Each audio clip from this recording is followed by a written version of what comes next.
While Jesse James robbed banks, four women in the Appalachian Mountains were quietly stacking bodies higher than any notorious outlaw in American history. The FBI would later call them more dangerous than organized crime, but what made these ordinary mountain women so terrifyingly lethal that even hardened criminals feared them? The Appalachian Mountains stretch like a wrinkled backbone across America, their misty peaks hiding secrets darker than coal. These weren't just hills where folks minded their own business. They were places where the law came slow, if it came at all, and where survival meant making your own rules. Most people think of mountain outlaws as grizzled men with rifles and wild beards. Well, they'd be half right. The mountains certainly bred dangerous men, but they also created something far more unexpected and deadly. Women who could match any outlaw's brutality, shot for shot. Makes sense when you think about it. Poverty doesn't pick sides between men and women, neither does hunger or desperation. In these isolated communities, scratching out a living from rocky soil and harsh winters, everyone learned to fight for what little they had, but society expected women to stay quiet, stay home, and stay helpless. The mountains had different ideas. Life in Appalachia wasn't kind to anyone, but it was especially cruel to women. They married young, often to men they barely knew. They raised children in one-room cabins with dirt floors and leaking roofs. They watched babies die from diseases that city doctors could easily cure. And they did it all while their husbands disappeared for days, hunting, drinking, or worse. Then there's the isolation factor. When your nearest neighbor lives miles away through treacherous mountain paths, calling for help isn't exactly an option. These women learned early that protection came from their own hands, not from any sheriff who might show up weeks after trouble started. But here's where things get interesting. Family loyalty in the mountains wasn't just strong, it was everything. Cross one member of a clan, and you'd answer to all of them. This fierce devotion created a code that outsiders never understood. Sometimes that code demanded violence. And sometimes the women were better at delivering it than the men. The weird part is how these mountain communities viewed gender roles. Sure, women were expected to cook, clean, and bear children, but they were also expected to shoot straight, swing an axe with deadly precision, and defend the homestead when their men weren't around. This created a unique breed of woman, one who could bake cornbread in the morning and bury a threat by evening. Violence wasn't unusual in these parts. Men settled disputes with fists, knives, and guns regularly. What shocked people was when women started doing the same thing and doing it better. The law enforcement situation made everything worse. Counties were huge, lawmen were few, and getting justice often meant traveling for days just to file a complaint. By the time any official response came, the evidence was gone, witnesses had vanished, and the guilty party had melted back into the mountains like morning mist. This created a perfect storm. Desperate conditions, fierce independence, family loyalty that ran deeper than blood, and a justice system that barely existed. Into this mix, add women who'd been pushed past their breaking point, and you get something truly dangerous. What made these mountain women particularly deadly wasn't just their willingness to kill, it was their intelligence about it. They knew the terrain better than any pursuing lawmen. They understood which neighbors would help hide them and which would turn them in for a reward. They could disappear into a landscape of caves, dense forests, and secret paths that had been used by their families for generations. The men might have been louder and more obvious in their violence, but the women were calculated. They planned. They waited. And when they struck, they made sure their problem stayed solved permanently. Four women in particular changed how people viewed both mountain justice and female capability. Their crimes were so shocking, their methods so brutal, and their stories so compelling that they became legends. Not the romantic kind of legends either.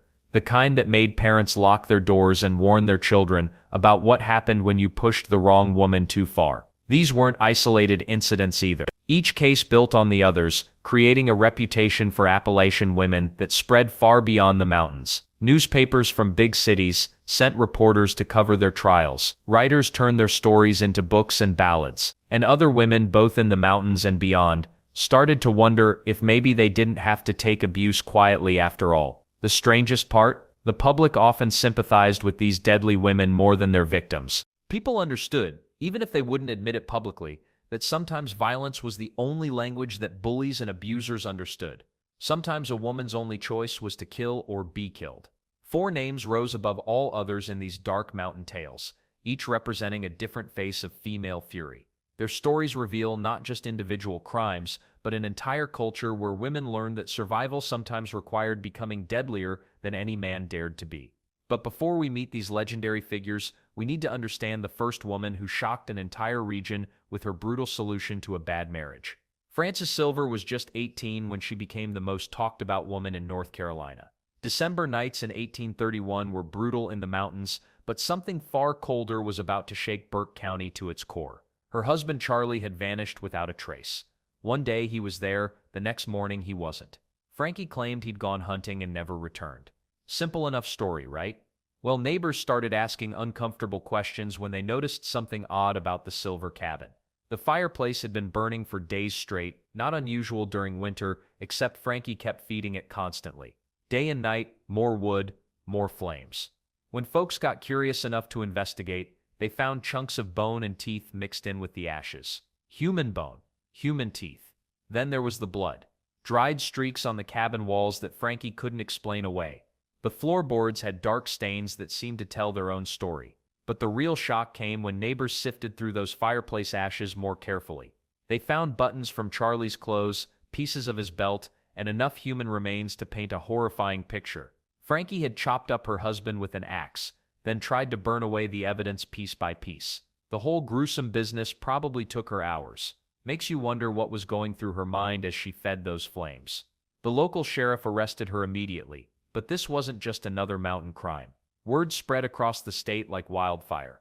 A teenage girl had butchered her husband and nearly gotten away with it. Newspapers picked up the story, and suddenly everyone had an opinion about Frankie Silver. Here's where things get interesting, though. 34 women from across North Carolina signed a petition begging the governor to spare Frankie's life. They argued she must have been defending herself, that Charlie probably beat her, that no woman would do such a thing without good reason. These weren't mountain women either. They were educated ladies from proper society who saw something in Frankie's case that demanded mercy. But Frankie wasn't sitting around waiting for someone else to save her. While locked up in the Morganton jail, she hatched an escape plan that would make any outlaw proud. Her father and uncle smuggled in men's clothing during a visit. Late one night, Frankie cut her hair short, dressed as a man, and walked right out of that jail. For several days she was free. The authorities had no idea where she'd gone, and mountain folks weren't exactly eager to help catch her. Some probably admired her boldness. A teenage girl had outsmarted the entire county justice system. Unfortunately for Frankie, freedom didn't last. Someone eventually spotted her hiding in the woods, and back to jail she went. This time they weren't taking any chances with security. The trial itself was almost a formality. The evidence was overwhelming, and Frankie's lawyer couldn't offer much of a defense. She never testified on her own behalf, never explained what really happened that December night. Maybe she figured nobody would believe her anyway. When the judge sentenced her to hang, Frankie became the first woman in North Carolina history to face execution for murder. That distinction alone guaranteed her a place in the history books, but the story was far from over. The execution date arrived on July 12, 1833. Crowds traveled from hundreds of miles away to witness the event. Some came out of morbid curiosity, others brought their families like it was a county fair. The whole spectacle drew nearly 1,000 people to that hillside in Morganton. Right before they put the noose around her neck, people expected Frankie to confess or beg forgiveness, or at least say something memorable. Instead, she stayed silent. Whatever secrets she had about that December night died with her. But death wasn't the end of Frankie's story. It was just the beginning of her legend. Within weeks, someone had written a ballad about her that started spreading through mountain communities. The song painted her as a tragic figure, possibly driven to violence by an abusive husband. The ballad changed details, softened rough edges, and turned a brutal crime into something almost romantic. That's how mountain folk dealt with stories too horrible to face directly. They sang them into something more bearable. Yet even as the song spread, people couldn't forget what had really happened in that cabin. Frankie Silver had proven that Appalachian women could be just as deadly as any man when pushed too far. Her story became a warning, and an inspiration rolled into one. But Frankie wasn't the only woman whose violent death would haunt these mountains. Another young woman's brutal end would soon prove that victims could be just as legendary as killers. The snow outside Rosa White's cabin fell thick that winter morning in 1892. Inside, the 18-year-old was probably thinking about ordinary things: breakfast, chores, maybe wondering when her husband would return from his trip to town. She had no idea death was already walking toward her door. What happened next turned a quiet Appalachian morning into one of the most brutal crime scenes the mountains had ever witnessed. Rosa's story wasn't like Frankie Silver's calculated violence. This was something else entirely. Raw. Savage. The kind of thing that makes people lock their doors and whisper prayers before bed. The first person to find Rosa almost turned around and walked away. Smart choice. Honestly. The scene inside that cabin would haunt anyone brave enough to look. Rosa's body lay crumpled near the fireplace, her head nearly severed from her neck. Blood had painted the wooden walls in dark streaks. The smell of iron and death filled the small room like a thick fog. But here's where the story gets even more disturbing. This wasn't a quick killing. The evidence scattered around Rosa's cabin told a different tale. Furniture was overturned. Personal belongings were scattered everywhere. Rosa had fought back hard against whatever monster had come calling. Then there's the weapon. A blood-stained woodworking tool lay abandoned near Rosa's body. The kind of implement every mountain family owned for basic carpentry work. Practical. Common. Deadly in the wrong hands. The killer had turned an everyday tool into an instrument of horror, swinging it with enough force to nearly decapitate an 18-year-old woman. Well, the blood evidence painted an even grimmer picture. Droplets and smears created a trail leading away from Rosa's body toward the cabin door. Crime scene investigation wasn't exactly advanced in 1892, but even mountain folks could read the story written in crimson across their neighbor's floor. Rosa hadn't died instantly. She'd crawled, tried to escape, left parts of her final moments smeared across the wooden planks. The footprints outside told the rest. Deep impressions in the fresh snow showed where someone had approached the cabin. Then different prints, heavier, more hurried, led away into the forest. The killer had arrived on foot and fled the same way, disappearing into the endless maze of Appalachian ridges and hollows. Makes sense, right? These mountains could swallow a person whole. Countless caves, abandoned mine shafts, and forgotten trails offered perfect hiding spots for anyone wanting to vanish. The killer knew this landscape would protect their secret. And the weird part is how the community reacted. Mountain people had seen violence before. Shootouts over moonshine. Family feuds that lasted generations. Men killing men over insults or territory disputes. But Rosa's murder crossed a line that left everyone shaken. This wasn't mountain justice or heated passion. This was cold-blooded butchery of an innocent young woman. Neighbors who'd lived fearlessly in these isolated hollows suddenly started barricading their doors. Women refused to stay alone in their cabins. Children were kept close to home after dark. Rosa's death had introduced a new kind of fear to the mountains. The terror of random senseless violence. The investigation, such as it was in those days, went nowhere fast. No fancy detectives or forensic experts existed in rural Appalachia. Local law enforcement consisted of maybe one sheriff covering hundreds of square miles of rugged terrain. Physical evidence was mishandled or lost. Witness interviews were basic at best. The killer's identity remained as mysterious as morning fog rolling through mountain valleys. But Rosa's story refused to die with her. Word of the brutal murder spread from cabin to cabin, carried by travelers and traders moving through the region. Each telling added new details, some real and some imagined. The facts got mixed with speculation until Rosa's death became something between history and horror story. Local women started carrying knives when they ventured outside alone. Men organized informal patrols walking the mountain paths with loaded rifles and suspicious eyes. Everyone became a potential suspect or victim. Rosa's murder had poisoned the trust that held these isolated communities together. The cabin where Rosa died stood empty for years afterward. Some say it was cursed. Others claimed they could still hear screaming on quiet winter nights. Practical mountain folks eventually tore it down, but the memory of what happened there lingered like smoke from a dying fire. Rosa White's name joined the growing list of Appalachian women whose violent deaths became cautionary tales. Her story would be whispered around campfires and shared in hushed conversations for decades. A reminder that evil could strike anywhere, even in the most remote mountain hollow. Yet Rosa's tragedy was just one piece of a larger, darker puzzle. Other women in these mountains would soon face their own encounters with violence, though not all would share Rosa's fate. Rosa White's death left the mountain community in shock, but another woman's story would prove that sometimes survivors could be more dangerous to killers than the dead. Marie Jackson faced violence that should have silenced her forever. Instead, she became the voice that echoed through courthouse walls and changed everything. The attack on Marie happened on a cold February night in 1889. She was walking home from her job at the local general store when someone grabbed her from behind. What followed was brutal enough to kill most people. But Marie Jackson wasn't most people. Her attacker thought he'd left her for dead near Copper Creek. He was wrong. Marie dragged herself nearly 2 miles through the darkness, bleeding and broken, until she reached help. The doctor who treated her said later he'd never seen anyone survive what she'd been through. Marie had deep cuts across her face and arms. Her left shoulder was dislocated. 3 ribs were cracked, yet she stayed conscious enough to remember every detail of her attacker's face. The whole county buzzed with whispers about what happened that night. Women started traveling in groups after dark. Men carried more weapons than usual. Everyone wanted to know who could do such a thing to a young woman walking home from work. Marie knew exactly who it was. She'd recognized him immediately. Jake Morrison, a drifter who'd been hanging around town for weeks. He'd tried talking to her before at the store, getting angry when she ignored him. Now she had the scars to prove how angry he really was. The problem wasn't identifying the killer. The problem was that in 1889, most courts didn't take women's testimony seriously, especially when that woman was accusing a man of attempted murder. Marie's word alone wouldn't be enough to convict Morrison, no matter how badly he'd hurt her. Then the weird part happened. Morrison made a huge mistake trying to cover his tracks. 3 days after the attack, some miners found women's clothing stuffed down an old shaft at the abandoned copper mine.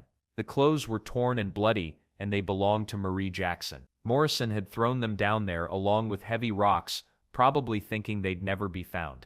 He didn't count on the miners checking that particular shaft for safety reasons, but Morrison's biggest error wasn't hiding evidence poorly.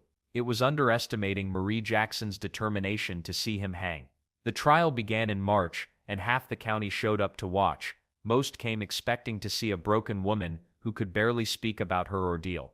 What they got instead was Marie Jackson standing tall, looking Morrison straight in the eye and describing every single thing he'd done to her in clear, steady detail. Her testimony lasted 4 hours. She never cried, never hesitated, never looked away from Morrison's face as she spoke.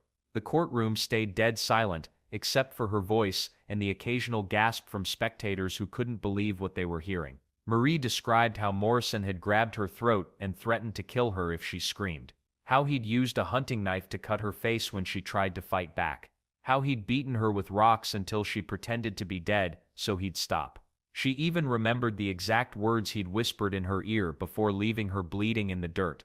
The defense lawyer tried everything to break her story. He questioned her memory, suggested she was confused about her attacker's identity, even implied she'd somehow brought the violence on herself. Marie answered every challenge without flinching. Her voice never wavered. Her facts never changed. Morrison sat there getting paler with each word she spoke. He'd probably expected her to be too traumatized or embarrassed to testify. Instead, she was destroying his chances of freedom with surgical precision. When Marie finally finished talking, the courtroom stayed quiet for several long seconds. Nobody seemed to know what to say after hearing such brutal honesty delivered with such calm strength. The judge had to clear his throat twice before asking if the prosecution had more questions. The physical evidence backed up every word Marie spoke. The bloody clothes from the mine shaft matched her testimony about Morrison tearing her dress. The knife wounds on her face lined up perfectly with her description of the attack. Even Morrison's own behavior during the trial made him look guilty. He couldn't stop fidgeting and sweating whenever Marie looked at him. The jury took less than an hour to find Morrison guilty of attempted murder. They would have been faster, but they spent most of that time arguing about whether hanging was punishment enough for what he'd done. Marie Jackson walked out of that courthouse having accomplished something remarkable. She'd forced a system that rarely listened to women to hear every word she said.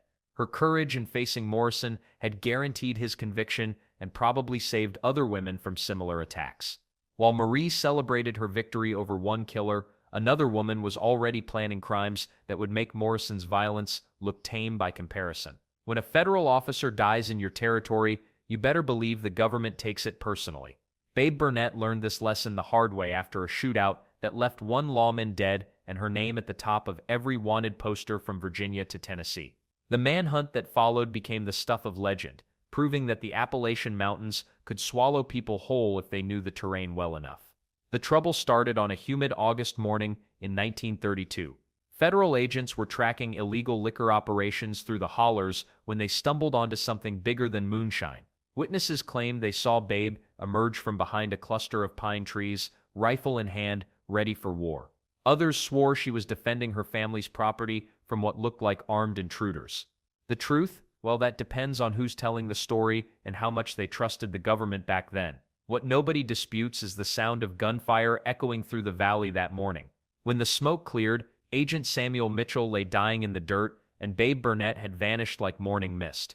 The federal response was swift and brutal. They wanted her alive, but they weren't too picky about the condition. Then there's the bounty that changed everything. $600 might not sound like much today, but in 1932, that money could buy you a decent house or feed a family for 2 years. The announcement split every mountain community down the middle. Neighbors who'd shared meals and helped with harvests suddenly eyed each other with suspicion. Would your cousin turn you in for that kind of cash? Some folks discovered the answer wasn't what they expected. But here's where Babe showed just how clever mountain women could be when their lives depended on it. She knew those federal agents would bring tracking dogs, the kind that could follow a scent trail through hell itself. Most fugitives tried to throw the hounds off by crossing streams or walking through cow pastures. Babe had a different idea entirely. She started carrying mason jars filled with homemade turpentine, the kind mountain folks used for everything from cleaning wounds to waterproofing boots. Every few miles, she'd splash that turpentine around her tracks like some kind of chemical warfare. The smell burned so strong it made your eyes water from 50 yards away. Those poor tracking dogs would hit a turpentine patch and start whimpering, their sensitive noses completely overwhelmed. The handlers had to pull back and try to pick up the trail somewhere else, buying Babe precious hours to disappear deeper into the wilderness. The manhunt turned into a chess game played across hundreds of square miles of the roughest terrain in America. Federal agents brought in bloodhounds from 3 different states, but Babe stayed one step ahead. She knew every deer path, every hidden cave, every abandoned mine shaft in those mountains. The feds had maps and radios and all the modern equipment money could buy. Babe had something better. She was fighting for her life on her home turf. Local sympathy complicated everything. Some mountain families viewed federal agents as outsiders who had no business poking around their business in the first place. They'd offer the lawmen directions that led nowhere or claim they hadn't seen anything suspicious while Babe was literally hiding in their root cellars. Others genuinely believed she was innocent and were willing to risk federal charges to help her prove it. The weird part is how the bounty hunters operated differently than the federal agents. These weren't lawmen bound by rules and procedures.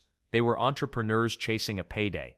Some worked alone, others in small groups, all of them convinced they could succeed where the government had failed. A few got close enough to spot Babe from a distance, but none managed to corner her. Mountain terrain has a way of humbling overconfident men with guns. Weather became Babe's ally as autumn arrived early that year. Thick fog rolled through the valleys most mornings, reducing visibility to maybe 20 feet. Rain turned dirt roads into muddy traps that bogged down government vehicles. The federal agents found themselves dealing with flat tires, broken axles, and equipment failures that never seemed to happen when they were chasing criminals in cities. After 6 weeks of this cat-and-mouse game, even the newspapers started treating Babe like some kind of folk hero. Headlines called her the ghost of the mountains and the woman who vanished. Editorial writers debated whether she was a cold-blooded killer or just another victim of federal overreach. The longer she stayed free, the more her reputation grew. The chase proved something important about Appalachian geography and the people who called it home. These mountains could hide secrets for decades if necessary. But even the cleverest fugitive eventually faces a choice, and the decision Babe made next would determine whether the community saw her as a hero or a villain who'd betrayed their trust. When Frankie Silver's father Isaiah decided his daughter wasn't going to hang, he did what any desperate mountain man would do. He robbed the jailer. Not with some elaborate plan or clever scheme, just walked right up and took what he needed to bust Frankie out of that Burke County jail. Family loyalty in the Appalachians didn't mess around. Blood was blood, and if your kin was in trouble, you moved heaven and earth to help them, even if it meant becoming a criminal yourself. The Silver family's bold rescue attempt shows just how little faith mountain people had in the legal system, and honestly, they had good reason to doubt it. Laws in the 1830s weren't exactly kind to women, especially poor mountain women who couldn't afford fancy lawyers or had no political connections. When push came to shove, the courtroom felt more like a rigged game than a place where justice happened. Then there's the money. Holy cow, the money that poured in from across America when word spread about these deadly mountain women. Frankie Silver's case alone brought in thousands of dollars from women who'd never set foot in North Carolina. These weren't wealthy socialites throwing around pocket change either. These were working women, farm wives and widows, scraping together whatever they could spare. They saw something in Frankie's story that resonated deep in their bones. But why would complete strangers send their hard-earned cash to defend accused murderers? Well, here's the thing. Many women recognized the impossible situations these mountain women faced. Domestic violence was legal. Husbands could beat their wives without consequences. Women couldn't own property, couldn't vote, couldn't even speak in their own defense in many courts. When conventional justice failed them completely, some saw violence as the only option left.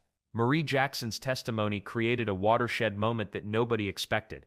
Here was a woman who survived an attack so brutal that grown men left the courtroom sick to their stomachs.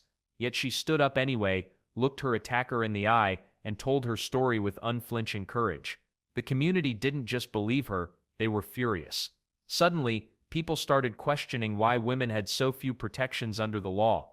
Let's not forget Rosa White's case, which exposed another ugly truth about mountain justice.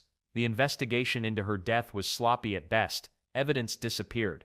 Witnesses changed their stories. The whole thing reeked of a system that didn't value women's lives enough to pursue real answers. Her brutal murder became a rallying cry for those demanding better protection and investigation procedures. These cases forced uncomfortable conversations in communities that preferred to keep family business private. Preachers found themselves explaining why good Christian women might resort to violence. Town leaders had to address why their legal system seemed so inadequate. Even newspaper editors from big cities started paying attention to what was happening in these remote mountain communities. The public fascination went way beyond morbid curiosity, though. These women represented something that both terrified and inspired people. They proved that even the most powerless members of society could fight back when pushed too far. Makes sense, right? In an era when women were supposed to be gentle and submissive, here were mountain women who refused to go quietly into that good night. Babe Burnett's manhunt especially captured the public imagination because it challenged everything people thought they knew about female criminals. Here was a woman who outsmarted federal agents, used military tactics to evade capture, and turned an entire region into her personal hiding spot. The $600 bounty on her head was serious money, enough to buy a good farm or start a business. Yet many locals chose to help her instead of turning her in. What made these cases even more remarkable was how they split communities right down the middle. Half the people wanted justice served according to the law. The other half whispered that maybe these women had been pushed past their breaking point and deserved sympathy, not punishment.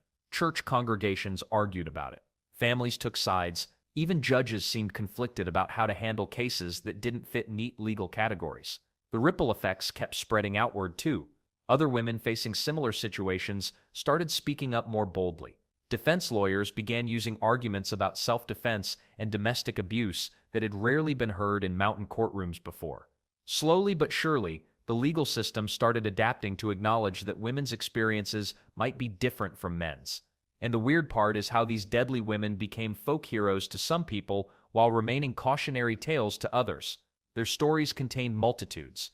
They were simultaneously victims and perpetrators, heroes and villains, depending on who was telling the tale and why.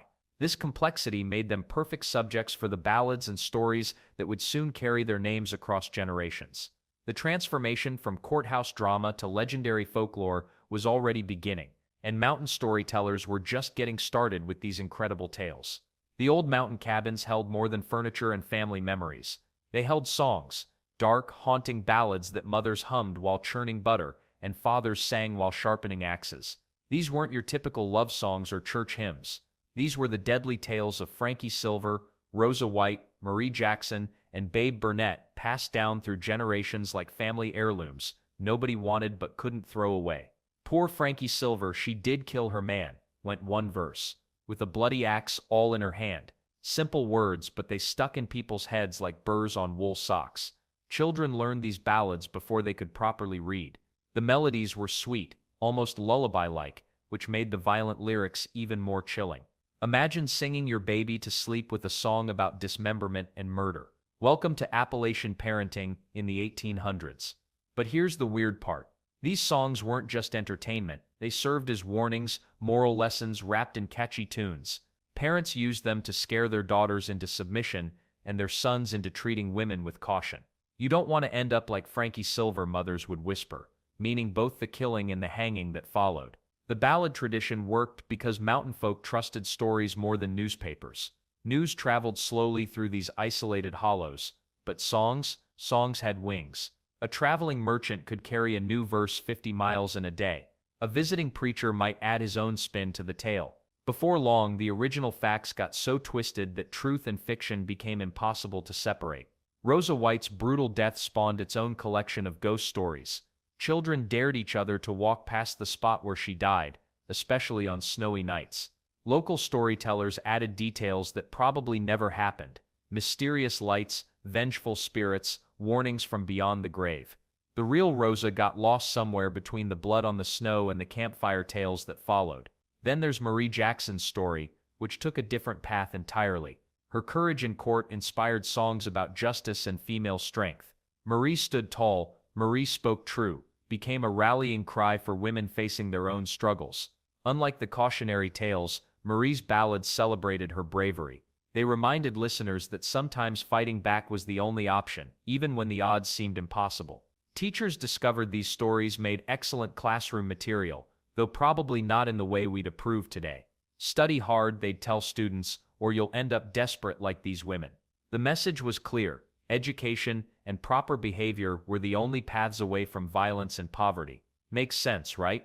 Use local tragedy to motivate academic achievement. But the stories didn't stay in the mountains. As people moved away seeking work, they carried these ballads to cities and other states. Soon, writers and poets discovered the rich material hiding in Appalachian folklore. They polished the rough edges, added romantic elements, and transformed these real women into fictional characters. Frankie Silver became the subject of novels where she was either a cold-blooded killer or an innocent victim, depending on the author's perspective. Hollywood eventually noticed too. Movies and television shows borrowed elements from these cases, usually getting the facts completely wrong but capturing the dramatic essence that made the stories memorable in the first place.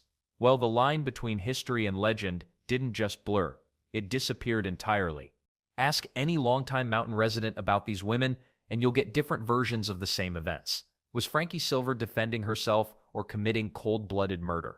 Did Babe Burnett really kill that federal officer, or was she just in the wrong place at the wrong time? The songs and stories multiplied the possibilities instead of clarifying them. Local historians started getting frustrated. They'd find documents proving certain details, only to discover that the folklore had already decided on a different version. The truth became less important than the story's power to teach lessons or entertain audiences around evening fires. And the weird part is how these ballads shaped the way people viewed Appalachian women for generations afterward. Outsiders heard the songs and assumed all mountain women were potentially dangerous. The stereotype stuck: beautiful, mysterious, and possibly deadly. Tourism boards probably loved it, but real women living in the region had to deal with the assumptions these legends created. The songs evolved too. Each generation added new verses, updated the language, or changed the moral lessons to fit current concerns.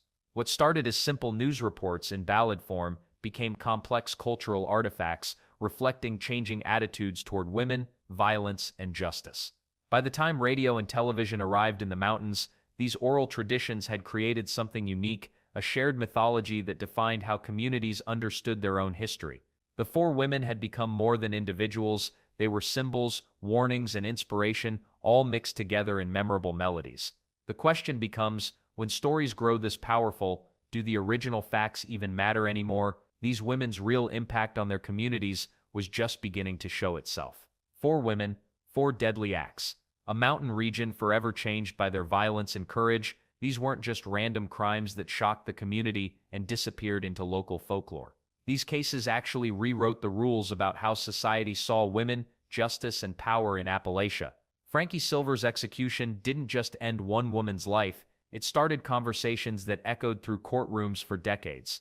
Before Frankie, most people believed women were too gentle, too weak to commit brutal murders. Her case shattered that comfortable myth. Suddenly, judges and juries had to accept an uncomfortable truth: women could be just as deadly as men when pushed to their breaking point.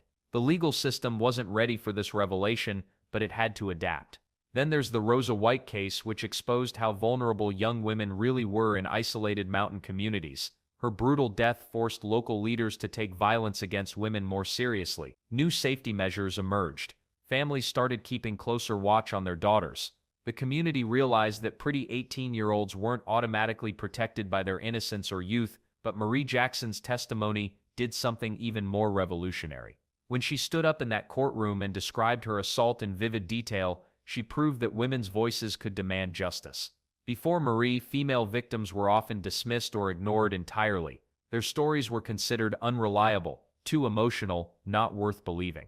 Marie's courage changed that dynamic forever. She showed other women that speaking up wasn't just possible, it was powerful. Well, Babe Burnett's wild chase through the mountains accomplished something different entirely. Her ability to evade capture for so long proved that Appalachian women weren't helpless victims waiting for rescue.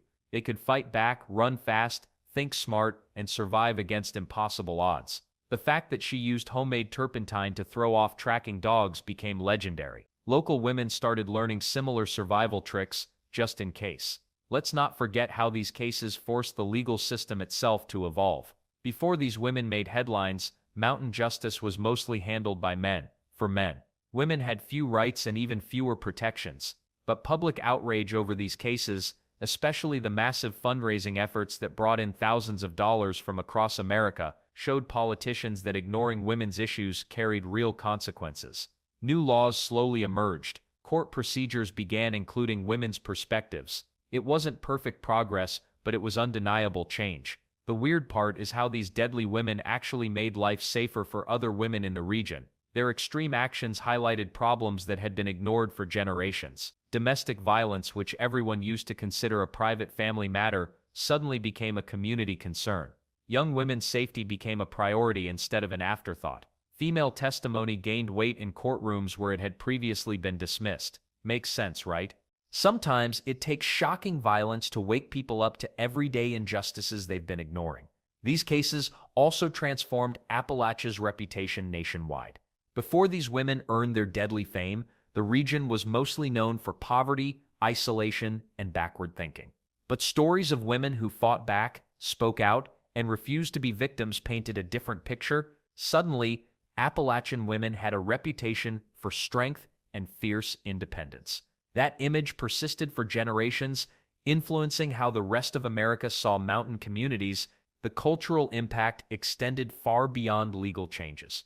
Parents started raising their daughters differently, teaching them that they didn't have to accept abuse silently. Boys learned that violent behavior toward women carried serious consequences. Communities developed new expectations about protecting their most vulnerable members, and the fascinating thing is how these women's actions created a template for female resistance that lasted well into the modern era. When later generations of Appalachian women faced injustice, they had these four deadly pioneers as examples. They knew that fighting back was possible, that speaking truth to power could work, and that communities would sometimes rally behind women who refused to stay quiet.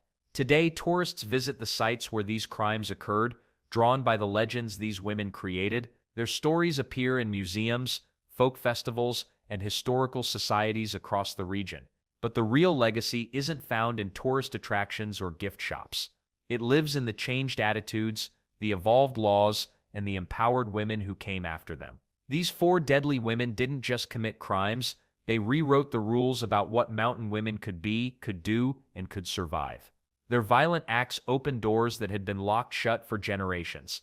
They proved that Appalachian women were capable of anything, including deeds deadlier than the most feared outlaws. But their impact reaches beyond the mountains themselves, influencing how America understood women, justice, and power in ways that still echo today.